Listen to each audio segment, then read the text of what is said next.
Hi and welcome to the Lambda Audiobooks channel.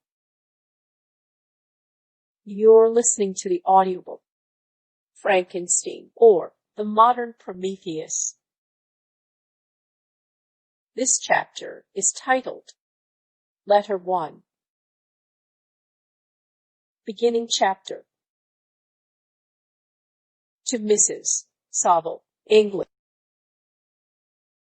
St. Petersburg, Dec. 11th, 17. You will rejoice to hear that no disaster has accompanied the commencement of an enterprise which you have regarded with such evil forebodings. I arrived here yesterday, and my first task is to assure my dear sister of my welfare and increasing confidence in the success of my undertaking. I am already far north of London, and as I walk in the streets of Petersburg, I feel a cold northern breeze play upon my cheeks, which braces my nerves and fills me with delight. Do you understand this feeling? This breeze, which has traveled from the regions towards which I am advancing, gives me a foretaste of those icy climes. Inspirited by this wind of promise, my daydreams become more fervent and vivid. I try in vain to be persuaded that the pole is the seat of frost and desolation. It ever presents itself to my imagination as the region of beauty and delight. There, Margaret, the sun is forever visible, its broad disk just skirting the horizon, and diffusing a perpetual splendor.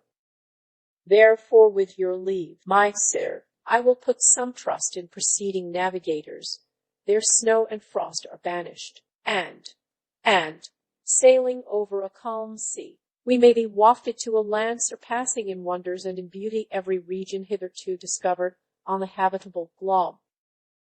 Its productions and features may be without example, as the phenomena of the heavenly bodies undoubtedly are in those undiscovered solitudes.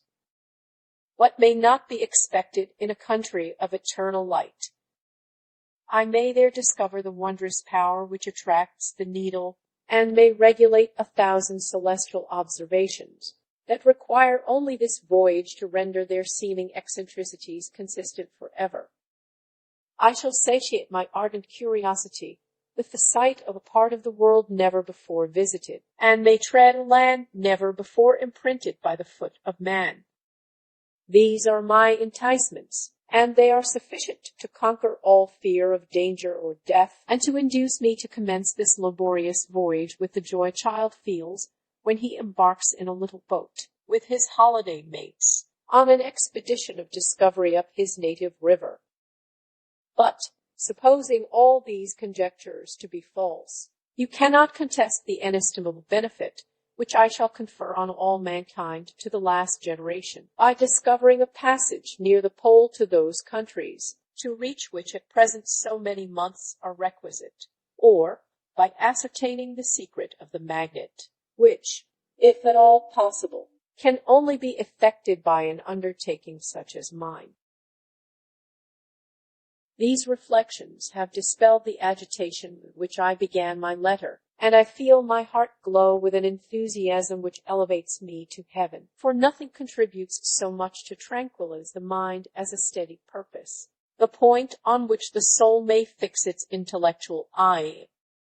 This expedition has been the favorite dream of my early years.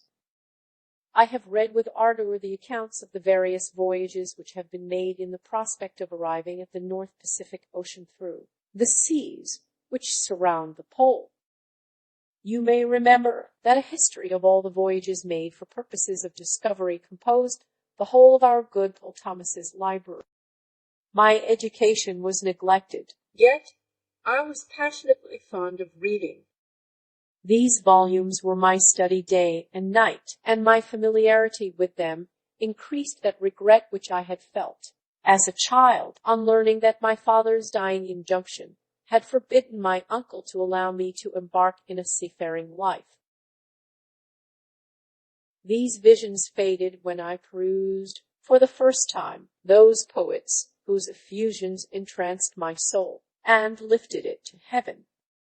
I also became a poet, and for 1 year lived in a paradise of my own creation. I imagined that I also might obtain a niche in the temple, where the names of Homer and Shakespeare are consecrated.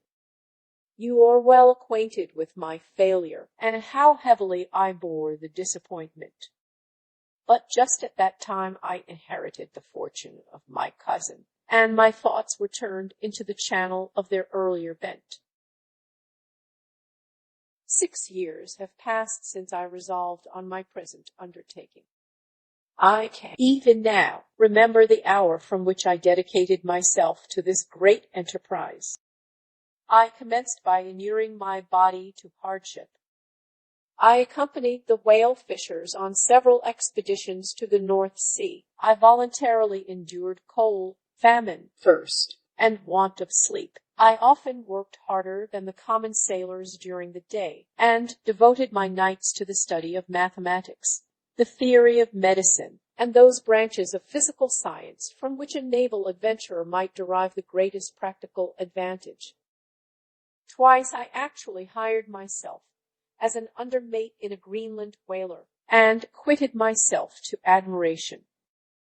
I must own I felt a little proud when my captain offered me the second dignity in the vessel, and entreated me to remain with the greatest earnestness. So valuable did he consider my services.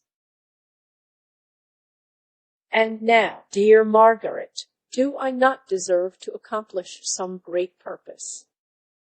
My life might have been passed in ease and luxury, but I preferred glory to every enticement that wealth placed in my path. Oh, that some encouraging voice would answer in the affirmative. My courage and my resolution is firm, but my hopes fluctuate, and my spirits are often depressed. I am about to proceed on a long and difficult voyage, the emergencies of which will demand all my fortitude. I am required not only to raise the spirits of others, but sometimes to sustain my own when theirs are failing. This is the most favorable period for traveling in Russia. They fly quickly over the snow in their sledges. The motion is pleasant, and, in my opinion, far more agreeable than that of an English stagecoach. The cold is not excessive, if you are wrapped in furs, a dress which I have already adopted, for there is a great difference between walking the deck and remaining seated motionless for hours, when no exercise prevents the blood from actually freezing in your veins. I have no ambition to lose my life on the post road between St. Petersburg and Archangel. I shall depart for the latter town in a fortnight or 3 weeks, and my intention is to hire a ship there, which can easily be done by paying the insurance for the owner, and to engage as many sailors as I think necessary among those who are accustomed to the whale fishing. I do not intend to sail until the month of June. And when shall I return? Ah, dear sister, how can I answer this question? If I succeed, many, many months, perhaps years, will pass before you and I may meet. If I fail, you'll see me again soon, or never. Farewell, my dear, excellent Margaret. Heaven shower down blessings on you, and save me, that I may again and again testify my gratitude for all your love and kindness. Your affectionate brother, R. End of chapter. Thank you for listening. If you enjoyed this video, please hit the like button.